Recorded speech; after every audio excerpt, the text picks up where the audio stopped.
আসসালামু আলাইকুম, শামিমা ইয়ামি কুকিংয়ে আরও একটি নতুন রেসিপিতে সবাইকে ওয়েলকাম করছি। আজকে আপনাদের সাথে শেয়ার করব হাঁসের মাংস রান্না।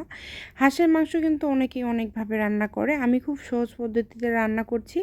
হাঁসের মাংসটা ভালোভাবে ধুয়ে নিয়ে আমি এর মধ্যে সব ধরনের গরম মশলা দিয়ে দিলাম। তারপরে আমি একে একে হলুদের গুঁড়া, মরিচের গুঁড়া, ধনিয়া গুঁড়া, জিরার গুঁড়া, সব ধরনের মশলা যেগুলো হাতের কাছে ছিল, কোনো রেডি মশলা ছাড়াই আমি যেগুলো আমরা সবসময় বাসায় ব্যবহার করি সেই মশলাগুলো আমি দিয়ে দিলাম এবং তারপরে আমি এখানে আদা রসুন বাটা দিয়ে দিলাম।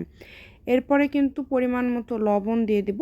হাঁসের মাংস রান্না করার সময় প্রথম দিকে লবণটা একটু কম দেওয়ার চেষ্টা করবেন। আর তারপরে আমি এখানে সরিষার তেল দিয়ে দিলাম। এখন এটা আমি ভালোভাবে মাখিয়ে নিব। তার আগে আমি এখানে পেঁয়াজটা দিয়ে নেব। অনেক সময় কিন্তু অনেকেই আমরা একটু গ্রেভিটা বেশি পছন্দ করি হাঁসের মাংসর, তাই পেঁয়াজের পরিমাণটা সবসময় হাঁসে একটু বাড়ায় দেওয়ার চেষ্টা করবেন।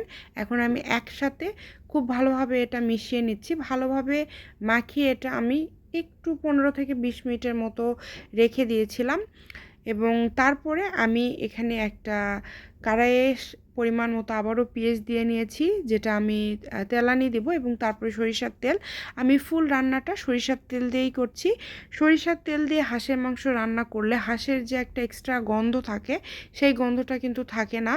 এবং আমি ভালোভাবে পেঁয়াজটা বেরেস্তা হয়ে যাওয়ার পরে এখানে ফুল মাংস আমি যেটা মাখিয়ে রেখেছিলাম সেটা দিয়ে দিলাম। এখন আমি কোনো প্রকার কোনো পানি এখানে দিব না। পানি না দিয়ে এটা আমি ভালো মতো একদম ভেজে নেব এবং এভাবেই হাঁসের মাংস রান্না করার চেষ্টা করবেন। অনেকেই আছে যে হাঁস যখন রান্না করে হাঁসের চামড়াগুলো আলাদা করে রেখে দেয়। আমি যেটা করি, হাঁসের মাংস যখন আমি রান্না করি চামড়াগুলো আমি দিয়ে দেই, এতে করে কিন্তু কষানিটা বেশ অনেক সুন্দর হয় এবং কালারটাও কিন্তু খুব সুন্দর একটা কালার চলে আসে। তো এই যে দেখতে পাচ্ছেন আমি এখন অবধি কোনো পানি দেইনি, তেলে আমি একদম ভাজা ভাজা করে নিচ্ছি। এতে পেঁয়াজগুলো খুব ভালোভাবে গলে যাবে এবং যে গন্ধটা হাঁসের হয় অনেকেই খায় না, সেই গন্ধটা কিন্তু এইভাবে যদি আপনি কষিয়ে ভাজা ভাজা করে রান্না করেন তাহলে ওই গন্ধটা একটুও থাকবে না। তো এ পর্যায়ে একদম ভাজা ভাজা হয়ে গেলে আমি এখানে হাফ কেজি মতো পানি দিয়ে দেব।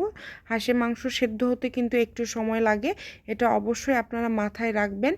আর জালটা কিন্তু সবসময় মিডিয়ামে দিয়ে আপনারা রান্না করার চেষ্টা করবেন শুরুর দিকে। সেক্ষেত্রে কিন্তু এই যে আমি কিন্তু একদম ভাজা ভাজা করে নিয়েছি।